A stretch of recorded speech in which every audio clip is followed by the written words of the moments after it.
fakt, mirënjohja e tretë shkon për një personazh të sportit të gjimnastikës. Fillimisht do kem kënaqësinë të ftoj presidentin e Federatës Shqiptare të Gjimnastikës, zotin Leonard Lulaj, i cili do t'jap të vlerësinë për një personazh që tashmë do kem kënaqësinë ta ftoj në skenë. Ajo është mbase gjimnastja më e mirë në historinë e ekipit vllaznisë, një kampione pa diskutueshme, e cila ka lënë gjurmë me performancat e saj dhe sigurisht duke na bërë të gjithë dhe krenar. Me një duar trokitje mirëpresim zonjën Ermira Mantia.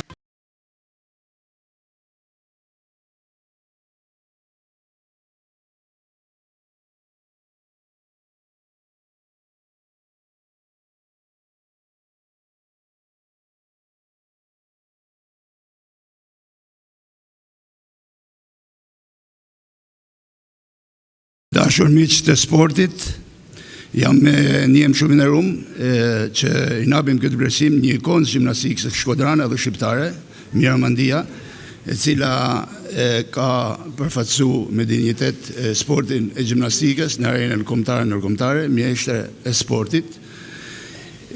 Ka qenë gjithmonë një frymëzim për Bariset e ri, dhe unë mendoj që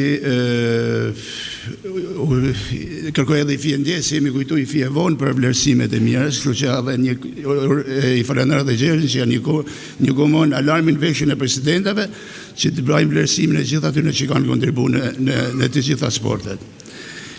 Mira, në emër të Federatës Shqiptare të Gjimnastikës, sporti shkodran, të falenderoj për kontributin që ke lanë dhe atë që ke përqu në Bariset e ri, që të kemi pas gjithmonë si ikonën tonë edhe kena hajsë në shembullin tanë dhe të urojt jetë lumtur edhe si gjithmonë në mshesës gjimnastikën shqiptare edhe shkodrane. Faleminderit shumë.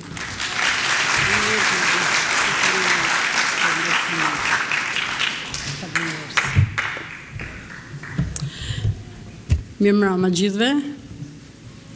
Falenderoj për këtë mirënjohje që më dha sante në këtë publik kaq i limituar, por shumë i përzgjedhur, shumë i nderuar, edhe unë jam shumë i nderuar në këtë publik. Falenderoj gazetën Shkodra Sport, Gjergj Kolen, Bashkinë e Shkodrës, në veçanti presidentin e gjimnastikës, zotin Leonard Lulaj.